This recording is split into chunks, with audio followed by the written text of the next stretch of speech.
اسلام آباد کے ایک حافظ ہر سال تراویحیں پڑھانے جاپان جاتے تھے۔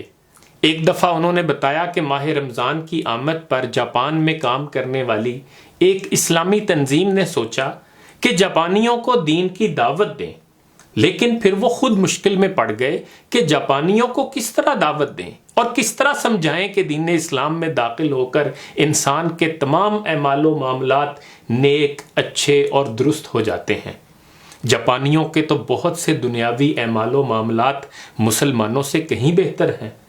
جیسے طلعت حسین صاحب نے لکھا تھا کہ جاپان میں نہ جگہ جگہ تبلیغی اجتماع، نہ عمرہ حج کرنے جانے والوں کا رش، نہ گلی گلی مساجد، نہ محلے محلے مدارس، نہ لاکھوں علماء، نہ کوئی پیر، نہ کوئی مزار، نہ کوئی کتب، نہ کوئی ابدال، اور نہ کوئی حوروں کی ترغیب دے کر لبھانے والا۔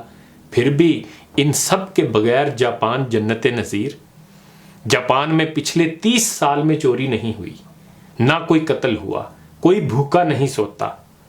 زلزلے کے وقت کیمپوں میں سب کچھ رکھ دیا جاتا ہے، کوئی ایک چھٹانک ضرورت سے زیادہ نہیں لیتا۔ دیانتداری میں دنیا میں پہلے نمبر پر ہے۔ سڑک پر 1 کروڑ پھینک دیں کوئی نہیں اٹھاتا۔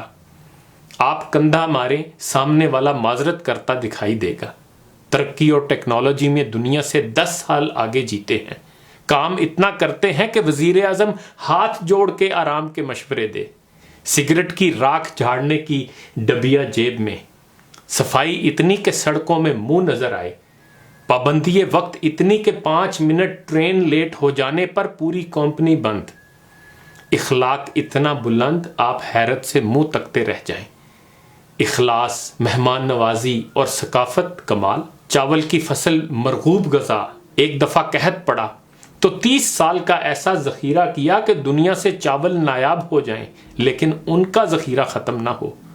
جس کے ہو گئے بس پتھر پر لکیر۔ 2 نمبری اور بے ایمانی کا تصور محال۔ ذہن میں سوال آتا ہے کہ وہ کس نظام، کس کتاب کے پیروکار ہیں؟ یہ تو علم نہیں۔ ہاں اتنا ضرور پتا ہے کہ وہ مسلمان نہیں ہیں، بلکہ انہیں مسلمان کرنے کا فریضہ مسلمانوں کو ہی انجام دینا ہے۔ سوچنے کی بات یہ بھی ہے کہ مادی ترقی اور دنیاوی معاملات میں بہتری کے عروج پر پہنچنے کے باوجود جاپانیوں کے پاس کس چیز کی کمی ہے کہ ایک خبر کے مطابق صرف پچھلے ماہ میں 2000 سے زائد جاپانی خودکشی کر چکے ہیں۔ یعنی وہاں کرونا سے اتنے افراد ہلاک نہیں ہوئے جتنے خودکشی سے ہوئے۔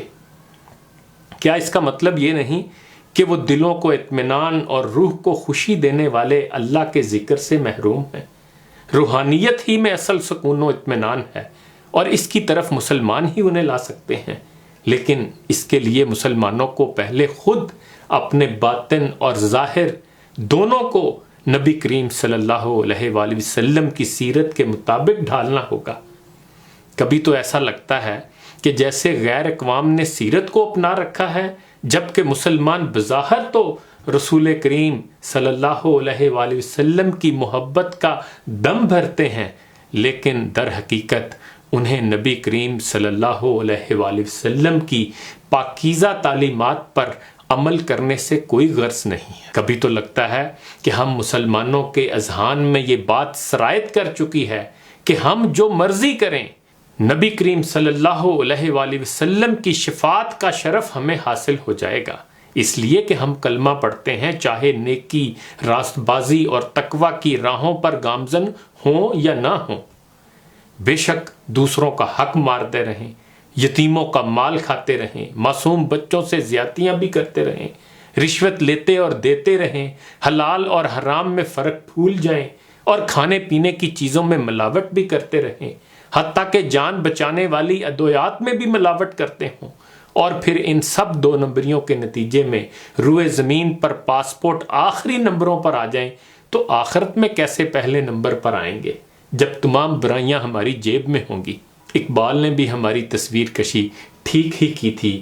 ہاتھ بے زور ہیں، الہات سے دل خوگر ہیں، امتی باعث رسوائی پیغمبر ہیں، بت شکن اٹھ گئے باقی جو رہے بتگر ہیں، تھا براہیم پدر اور پسر آزر ہیں، بادہ آشام نئے بادہ نیا خم بھی نئے، حرم کعبہ نیا بت بھی نئے تم بھی نئے، جن کو آتا نہیں دنیا میں کوئی فن تم ہو، نہیں جس قوم کو پروائے نشیمن تم ہو، بجلیاں جس میں ہوں آسودہ وہ خرمن تم ہو، بیچ کھاتے ہیں جو اسلاف کے مدفن تم ہو نکو نام جو قبروں کی تجارت کر کے، کیا نہ بیچو گے جو مل جائیں صنم پتھر کے۔ منفعت ایک ہے اس قوم کی، نقصان بھی ایک ہی سب کا نبی، دین بھی ایمان بھی ایک، حرم پاک بھی اللہ بھی قرآن بھی ایک، کچھ بڑی بات تھی ہوتے جو مسلمان بھی ایک، فرقہ بندی ہے کہیں اور کہیں ذاتیں ہیں، کیا زمانے میں پنپنے کی یہی باتیں ہیں؟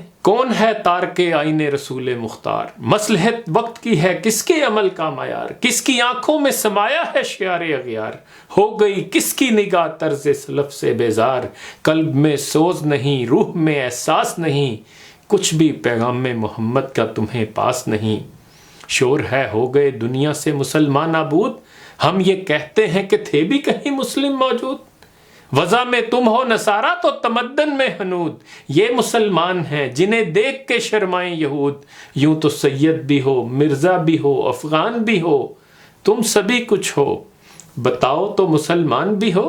انہی گزارشات کے ساتھ اجازت چاہوں گا، اپنا خیال رکھیے گا، اللہ حافظ۔